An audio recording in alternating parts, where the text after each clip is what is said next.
Hi, Kyle from Infidelity here. Today we're going to talk about an affordable headphone. We'll switch gears from a lot of these expensive headphones that I've been reviewing lately and talk about one that pretty much anybody can get into. This is the Sennheiser HD569. This is a $179 headphone. It's a closed acoustic headphone, full size over-ear headphone. It's to me a very nicely put together headphone at this price range. Of course, Sennheiser has had long experience building headphones, and this HD5XX headphone line has been around a long time, and it's real obvious to me when I look at this headphone that it is the recipient of a lot of work and technology and construction techniques and learning on the part of Sennheiser in this particular line of headphones. So it seems to me that in terms of build quality and stuff, it's a pretty much a step above the price point that it's at. I would, if I were to not know, I would say this is an over $200 headphone, and I said it's $179. The construction is all plastic. It's a matte black finish all around.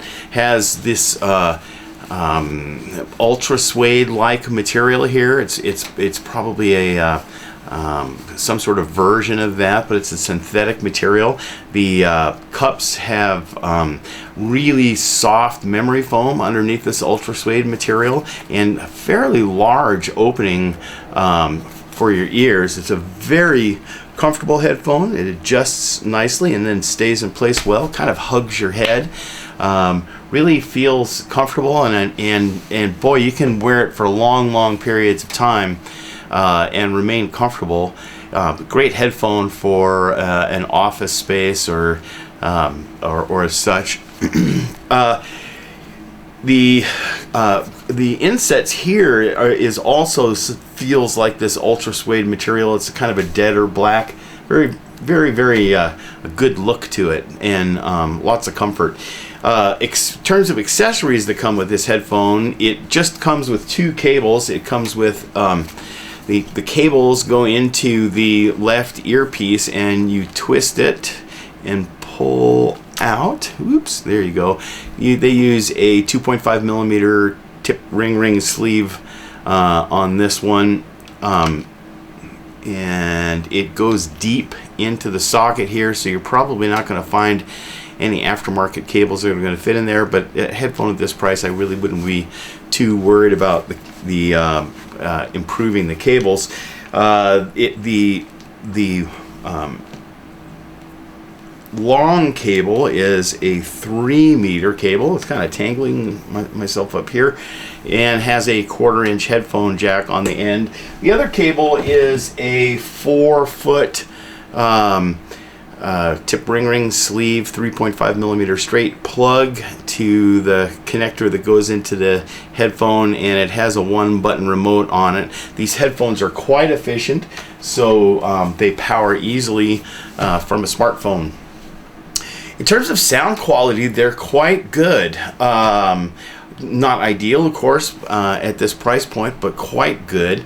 The bass is a little bit distorted and not lacking some extension into the very lowest octave. It's kind of a humped shape bass response, but it goes down to a good baseline level at about 200 hertz, so it doesn't tend to bleed into the mid-range. And so while it's a little bit lacking in terms of its ability to resolve the bass textures and stuff like that, it has just about the right weight and feel to it, and doesn't intrude on the mids, and so I thought it was a pleasant listening experience with the bass, although it could have been a little bit better. The treble response is just a little bit hazy and a little low in level, but otherwise fairly good. This haziness and the fact that it's a little bit low in level tends to not let it image very deeply. That's one thing that's a little bit unusual about these headphones to me is that the image isn't very deep, tends to be kind of high in the head and close, but quite wide. The mid-range, however, is really coherent and nice, even sounding, really has a good portrayal, sounds a little bit more like an open headphone than most sealed headphones do. The natural headphone to compare this to is the Audio-Technica ATH M50X, which is about $129 now. It was $179 when I reviewed it initially. And the Audio-Technica had better bass and treble response in terms of it being articulate and accurate. But the mid-range wasn't quite so fluid and coherent, and as a result, while the bass response was punchier and the treble was a little more articulate, cymbals sounded a little more like cymbals, it didn't have quite the open and expansive sense to it. It didn't quite have the natural whole of the music available as easily as these headphones. So I felt that the Sennheiser was actually the somewhat better listening experience than the Audio-Technica ATH M50X, and so probably both headphones have about the same price performance level in their prospective prices. So I ended up, thinking that this should go on the Wall of Fame. This is a very nice, very comfortable, very well built, quite good sounding, very pleasant to listen to headphone for $179. I think it'd be ideal for budget conscious audiophiles who are looking for a sealed headphone for general purpose use. A great headphone for social media producers. This is I think all those YouTubers and folks who are producing social media content would be well served by this headphone.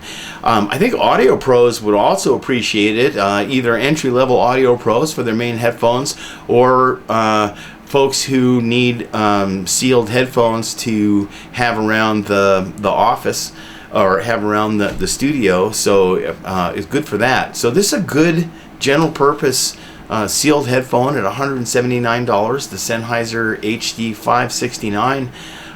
Really like it, and hope you get a chance to listen to one soon, and maybe even go out and buy one since it's not $3,000 or something like that.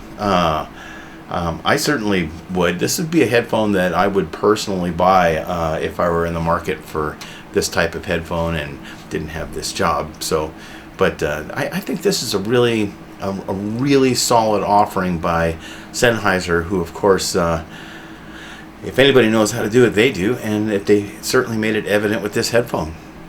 All right then, have a good one, and hope you get a chance to listen to these soon, and we'll see you guys next time.